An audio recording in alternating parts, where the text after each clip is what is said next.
edition of the world's largest fintech fest, the Global Fintech Fest, organized by Payments Council of India and Fintech Convergence Council, the two councils of Internet and Mobile Association of India, along with National Payments Corporation of India. This fest is presented by the Ministry of Electronics and Information Technology, Government of India, and supported by Niti Aayog, Startup India, and Invest India. I would also like to quickly thank our partners, our platinum partners, Visa, AWS, and PhonePe, our diamond partner, Cred, our country partner, Australian Government, our track partners, HSBC India and Refinitiv India, and our session partner, the UK Government Department of International Trade.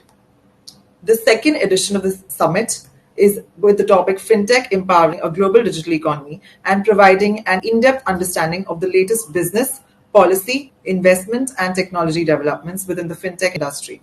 We are here today to discuss a very interesting topic, which is the collaboration paradigm banks and FinTechs.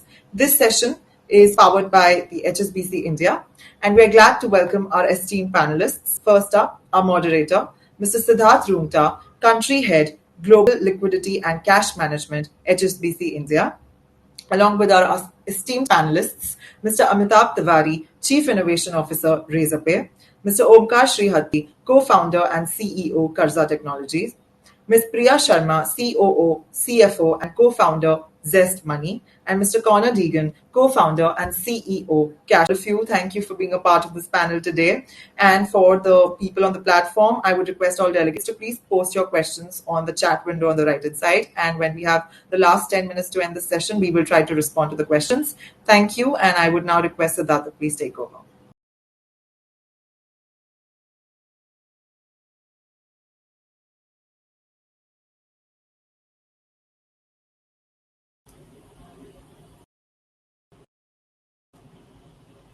Siddharth, you're not audible, I guess. Siddharth, you're on mute actually.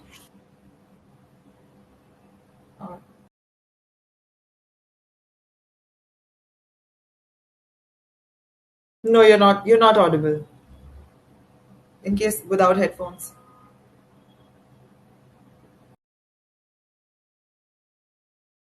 Not audible.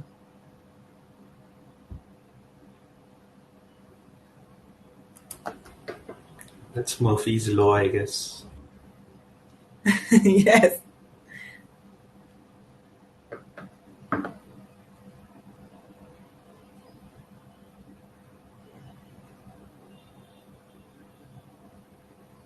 No, Siddharth, we cannot hear you.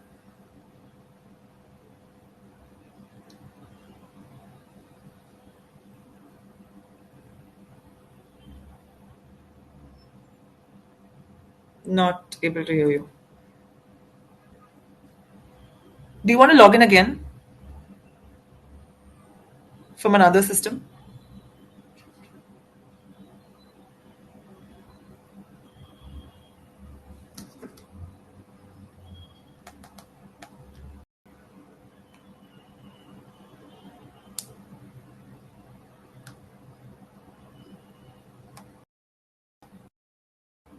We will just wait for him to join back.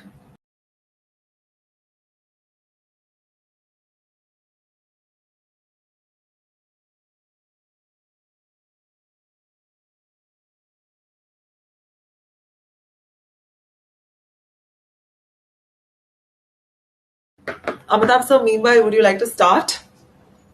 It would be great to get some insights from your side. Sure.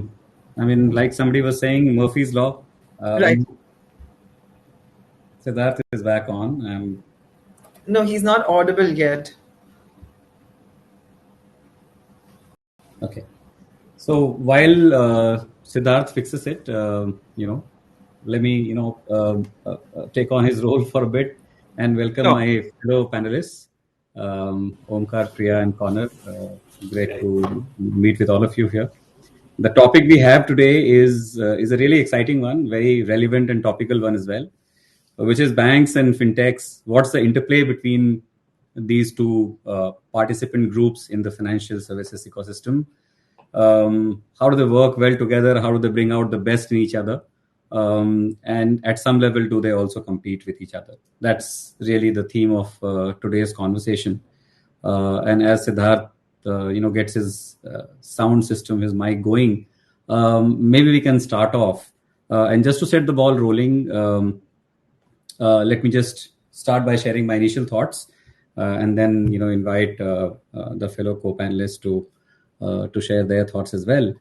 Well, I mean, it's quite a journey, I believe, that banks and fintechs have traversed in the last, I would say, decade or so, in terms of engaging with each. Oh, looks like Siddharth is back. Siddharth, are you? Am I Yes, you're audible now? audible, loud and clear. Just in time. Okay. So I think it's the Murphy law. When something has to go wrong, it goes wrong. And despite all the tech testing and everything, sorry for this technical glitch.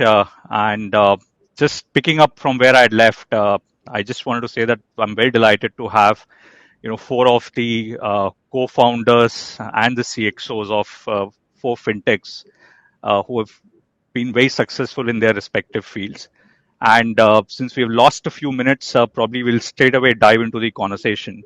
And I think it'll be good to start with spending a few minutes on really talking about what are the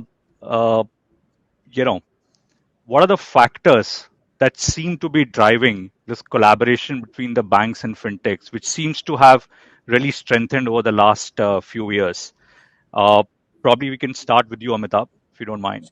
Sure, Siddharth, and great to have you finally in the panel. It happens to all of us. We have all gone through it every once in a while. This tech glitches.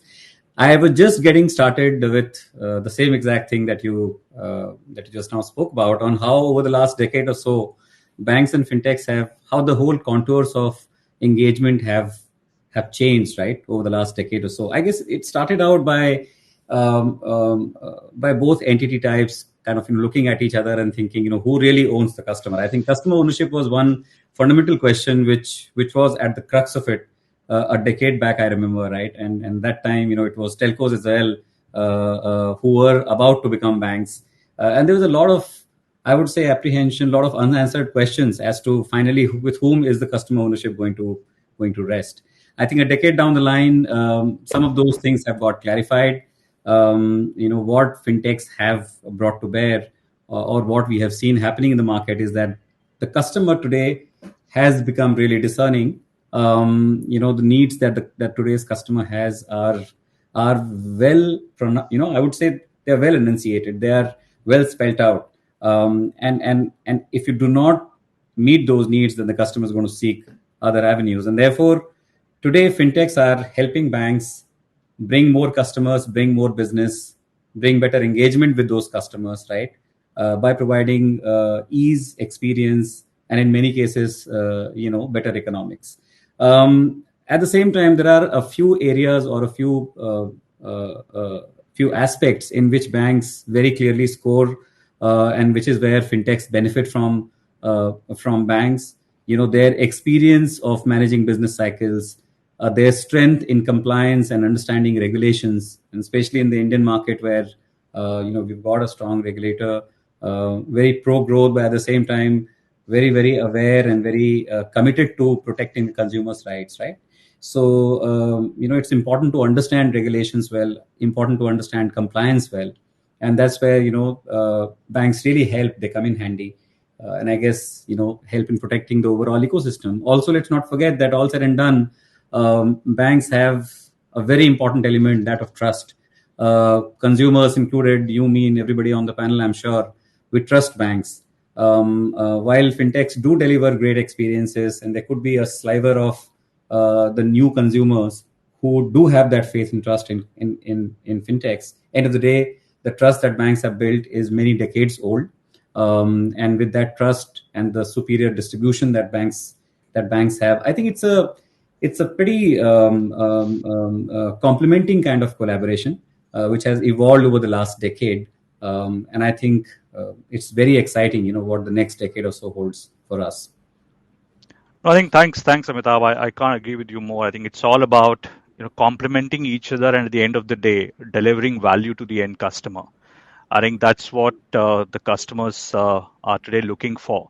I think banks and fintechs coming together and then creating a value proposition, delivering value to customers is what is very important in today's technology-driven, I would say, marketplace.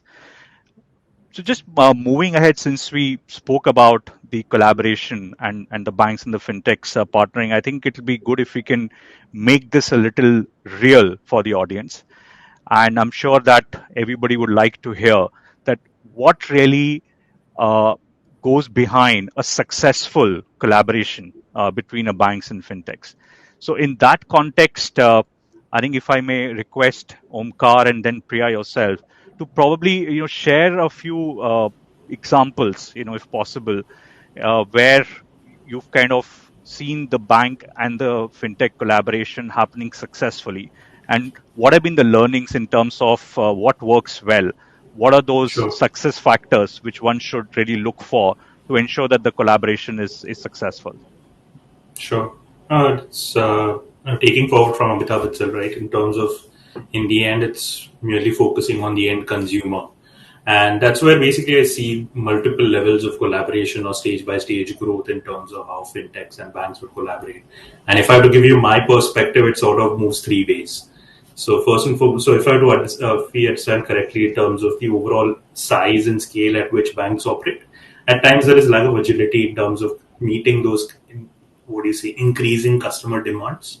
And to some extent, I would say the payments industry has also to some extent pampered most of our customers, where it was, say, I need a transfer within a day to in a few minutes and I want to transfer now, right?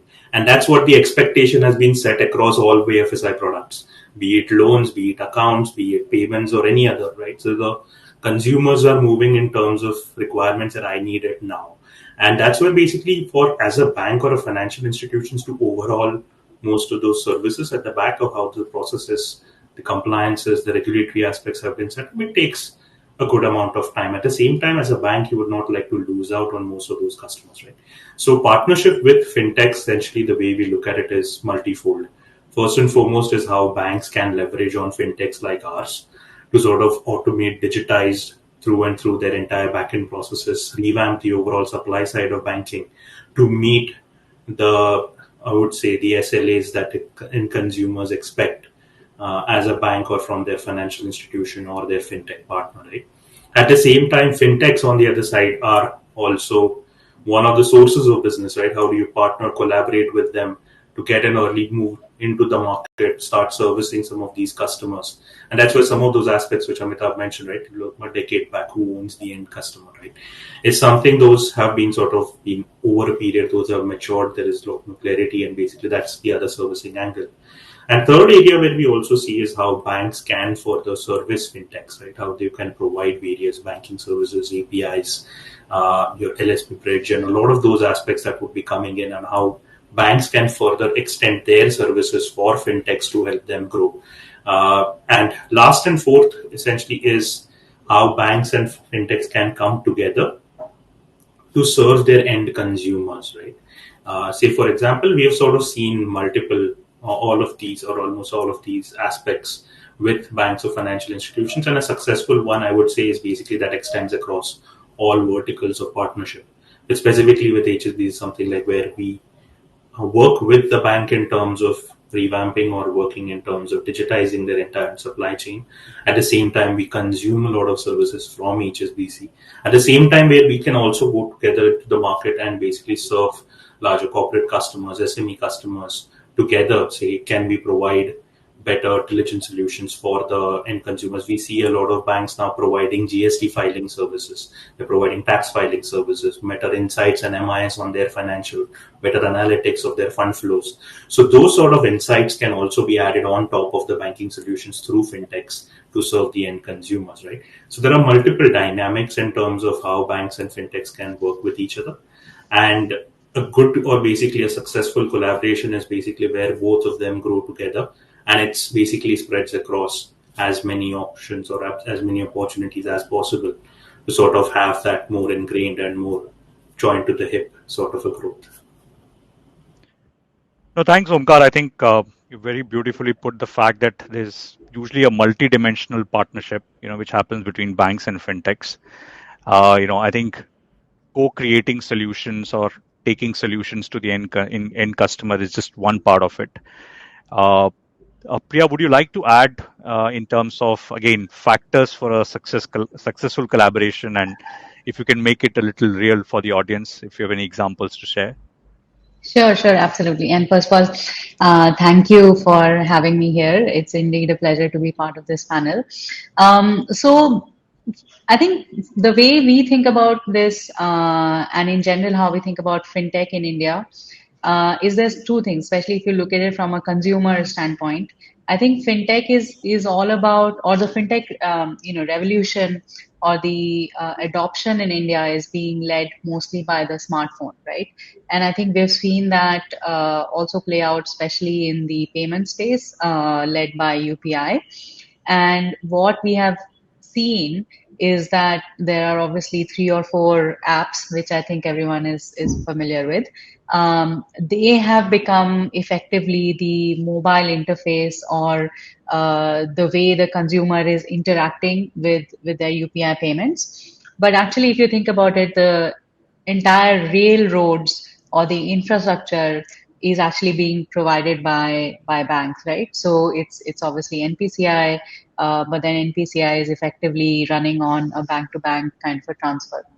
So that, I think, really encapsulates how we think fintech and banks can coexist. What fintechs are very good at doing is understanding user behavior.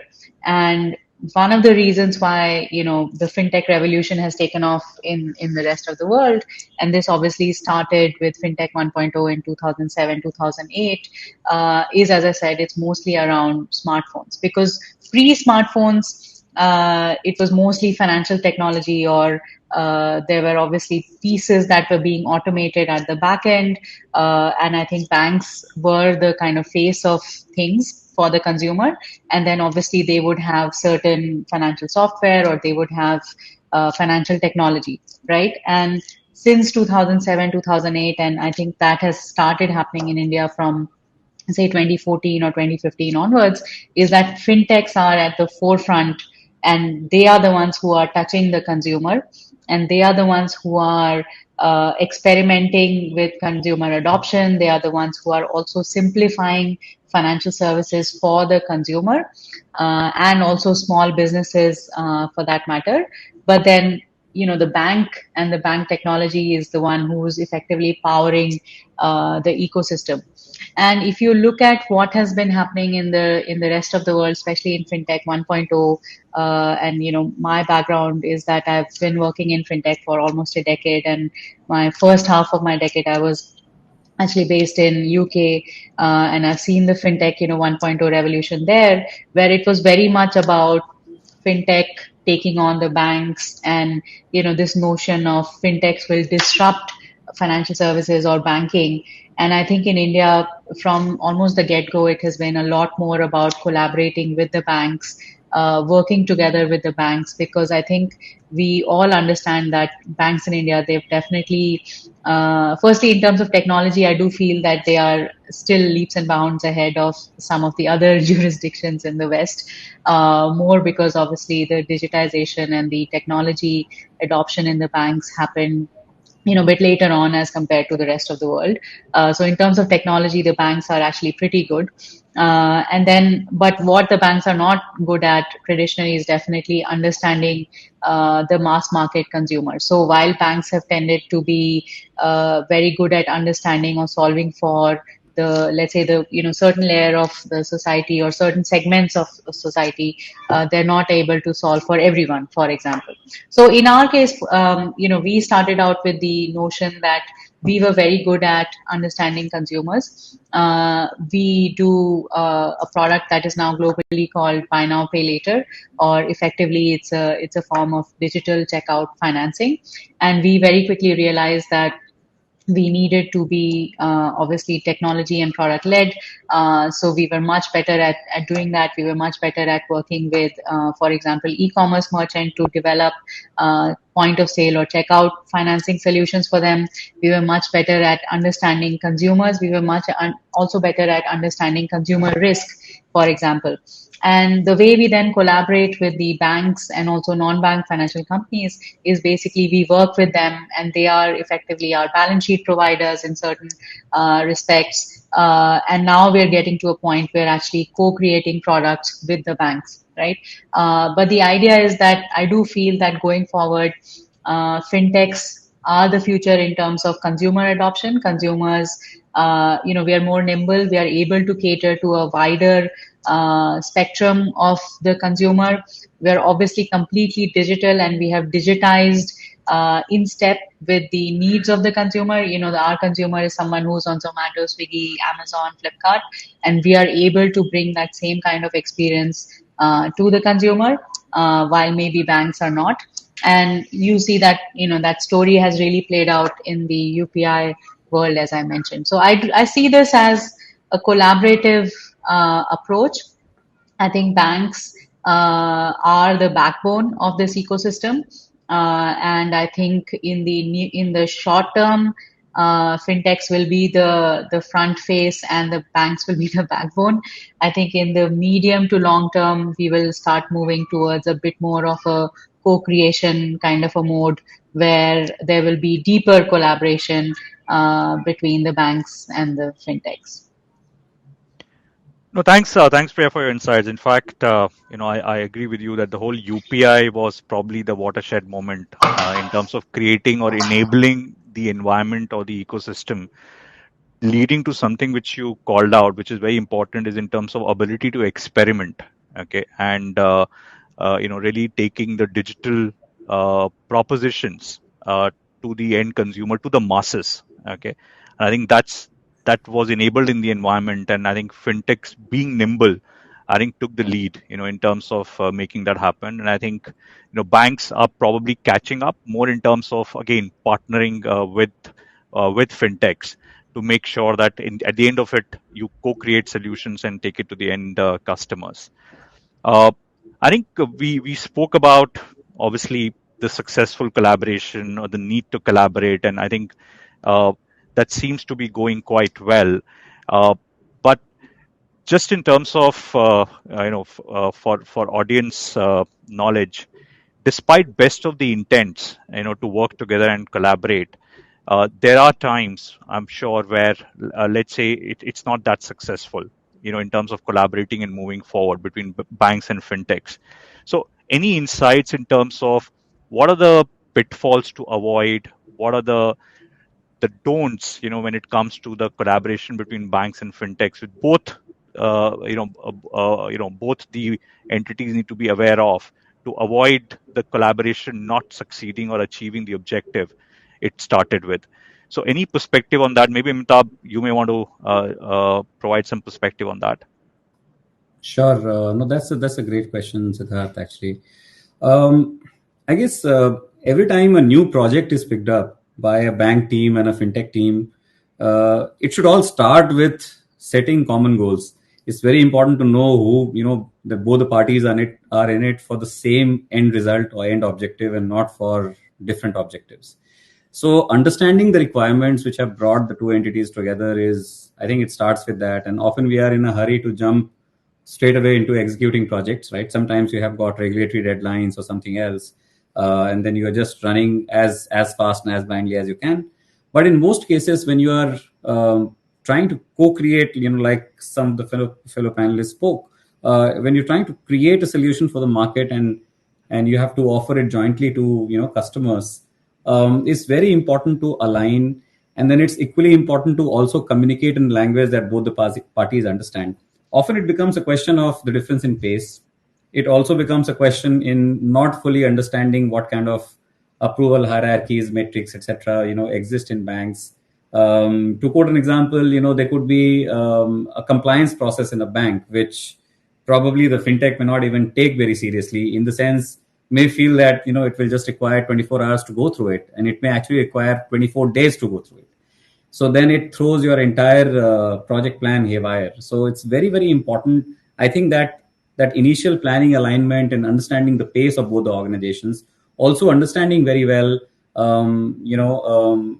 who are the important key stakeholders, how does the approval process, etc., flows in a bank. Those things are critically important, I believe, right?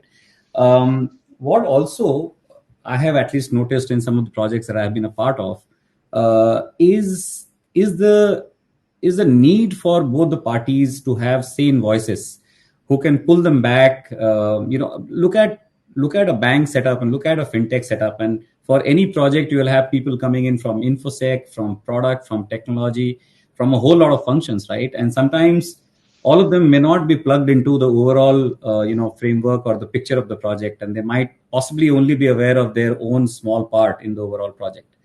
In such cases, some of these stakeholders tend to come in, give their view, and then possibly not work with the view of moving the project along, but basically saying, this is how it needs to be done. And at that point in time, it's very important to have those sane voices who can understand the context and who can smoothen out some of these issues that crop up every once in a while. Maybe I'm speaking to high level, but I gave you the example of compliance. That's a very real life example. When we were trying to sort of onboard with a bank, again, small issues regarding infosec, audits, some of those areas, right? Those turn out to be major roadblocks often, and you keep it till the end, not addressing it or figuring it out right and right up front. Also, it's very important to broad base the communication of these projects, right? Because what I have seen is if multiple people are aware of what's going on, some of the early defects or errors are called out in time, and that basically keeps you from further going down a path which is not going to lead you anywhere. So those are some of the pitfalls, I would say, at a high level. But yeah, I mean, again, going back to what I started by saying, if both the parties are aligned on the end objective and what they are seeking to achieve, then the project or the initiative usually comes through in a good shape. Again, payments, which is the industry that I come from, that I represent, where I have worked mostly, that's an ecosystem play, Siddharth. And sometimes even a bank and a fintech coming together and doing a great job is not enough, right? The problem may lie somewhere else. There are other elements of this whole chain, in the distribution. There is a merchant, there is a consumer, there is a consumer's bank, there is a merchant's bank, there is the network, and things could go wrong anywhere. Or there could be a complete misread of the demand that exists in the market, which is why the best products sometimes take years to finally hit the scale that they were expected to hit. So that also a very important element, for the success or failure of a project, I would say. No, absolutely, Amitabh, and thank you for such a comprehensive answer. In fact, as you were talking, I was just in my mind what was running in terms of some of our own partnerships which have been successful and some which probably have not been so successful. And I can't agree with you more. I think it's important to have common objective and common goals, and we can focus on things which are in our control. Because as you said, yeah, a lot of things can go wrong, but if we can control the controllables, have common objective, and communicate openly with an open mind, and have a senior level sponsorship right through. It's not just in terms of the day one where you agree to collaborate, but a senior level sponsorship right through, I think is important for a successful collaboration. In fact, just moving ahead, I would probably like to pull Connor into the discussion. Connor, given your, I would say, unique position in the panel as someone representing a non-Indian fintech, operating at a global scale, I'm sure some of our audience who would probably be from fintechs would be interested in knowing what are the key factors to keep in mind, when a fintech wants to expand their footprint in multiple geographies or multiple countries, let's say beyond India. Connor, sorry, are you on mute?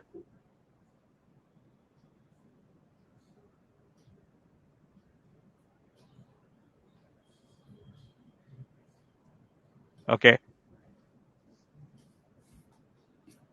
I think probably Connor is having some technical issue. So till we get him back, maybe I'll just take it forward. So we spoke about collaboration, okay, but I think there is a certain aspect of competition between banks and fintechs which cannot be completely ignored. I think particularly in the space of payments, I think with the advent of payment banks, or even the ongoing transformation in the payment landscape, let's say the regulators intend to set up NUAs. So prior to your point, when you're talking about banks kind of providing the rails, now in fact we're kind of talking about maybe fintechs coming together and creating parallel rails. Okay, so with these kind of I would say transformational ideas being kind of taken forward in the ecosystem, moving forward, do you see the collaboration between banks and fintechs to continue strengthening further, or do you see competition overpowering this theme of collaboration? Maybe Amitabh, Priya, if you guys want to think, comment on it, given it's in the I payment think space. Connor is back. I could hear him. Yeah. Connor? Can you hear me? Yes, Yeah. yes. Yes. Hi, everybody. Hello, So sorry. So maybe Connor will just Sure, come sure. back to you.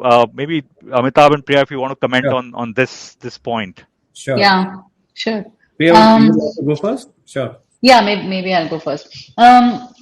So obviously, I can only comment on it from a consumer, lending or BNPL standpoint.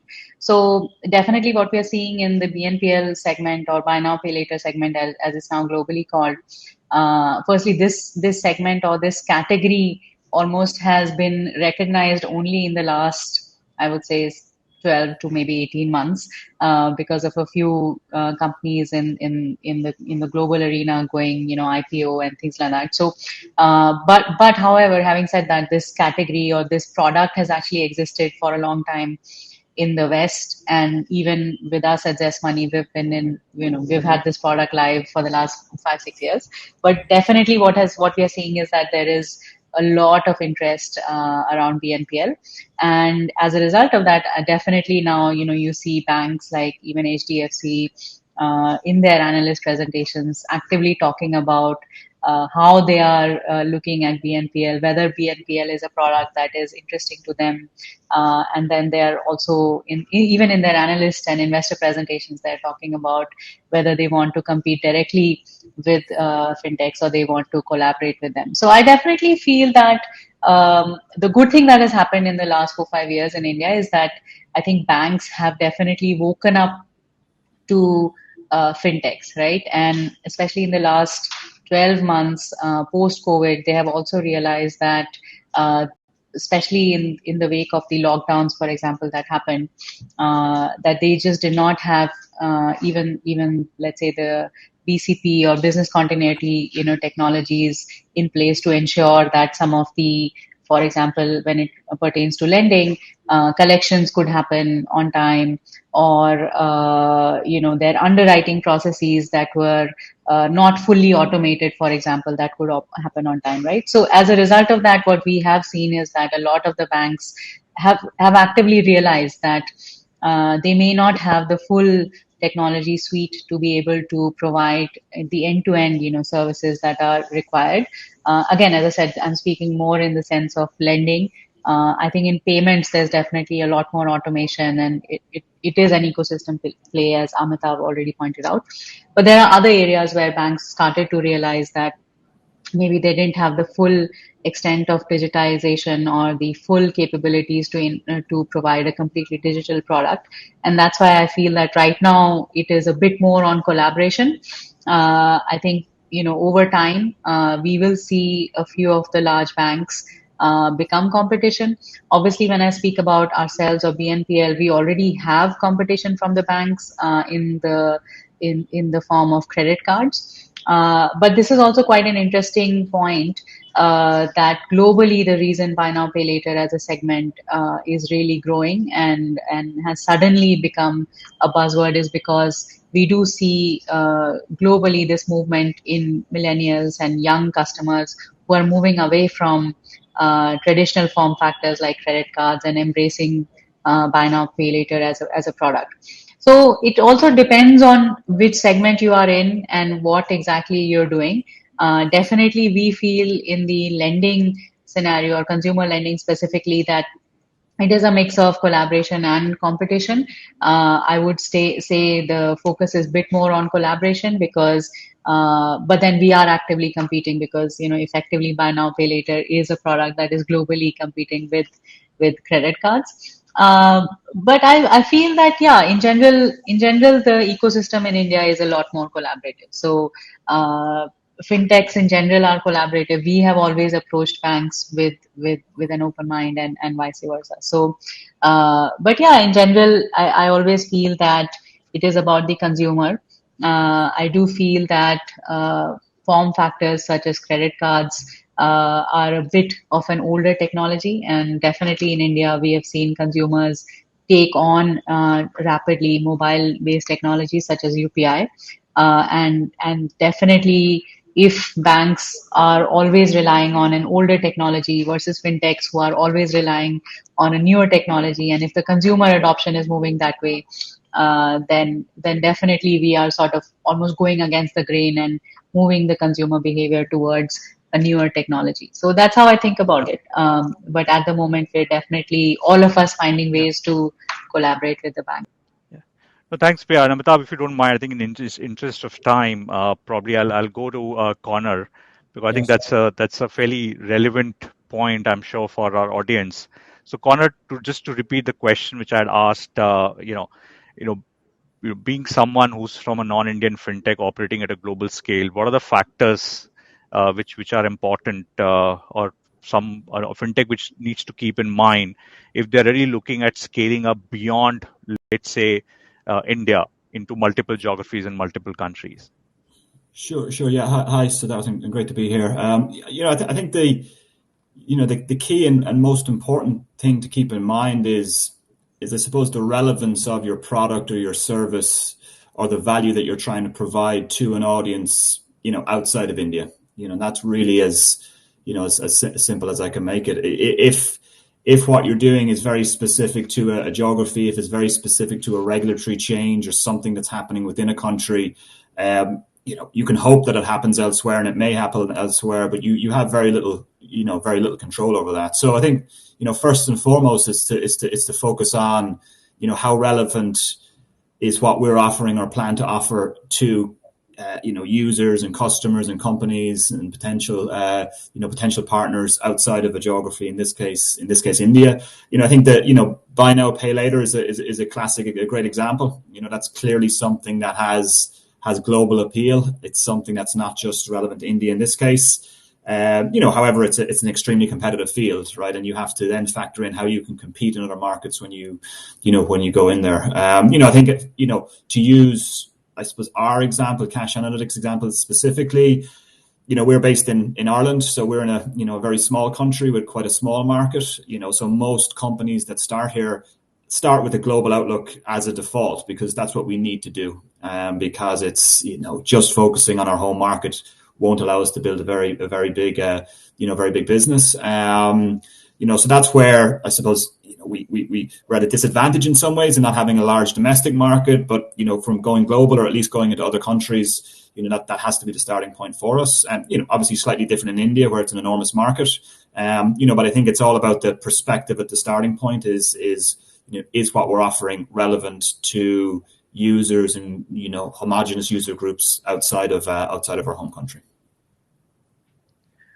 I think that's an interesting insight, Connor. I think it all boils down to the problem statement you're solving, or the value proposition, and how universal or global that is in nature. I think that's the crux of really taking your fintech, multiple geographies.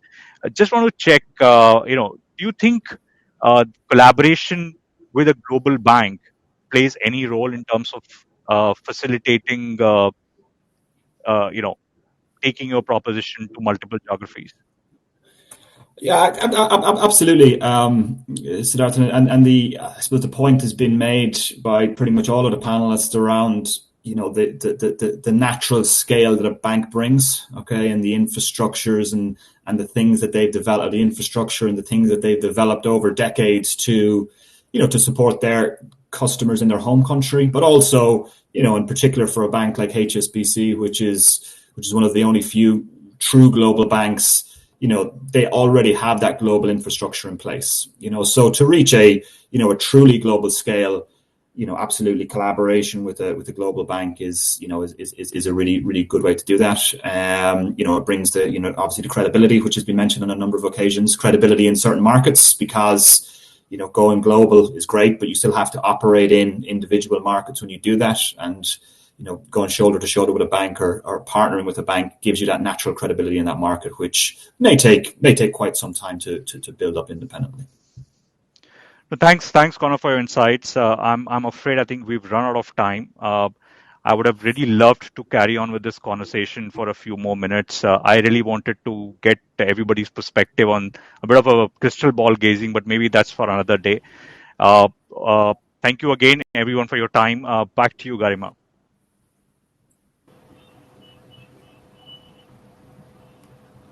Thank you, Siddharth, and thank you to all the panelists for being a part of this session. It was indeed a beautiful session and some great insights. I would also like to thank the delegates for joining in. And for the delegates and the speakers, here's a chance to become a proud owner of RuPay on the go. Please do visit the NPCI booth on our platform to apply for your complimentary RuPay on the go device. And you can just drop by to know more details about it. And thank you so much again to all the panelists for being a part of this session. And we'll be back shortly with yet another exciting session. Thank you. Thank you. Thanks, everyone. Thank you, everyone. Thanks a lot, everyone. Thank you. Be safe. Thank you. Thank you. You too. Thanks.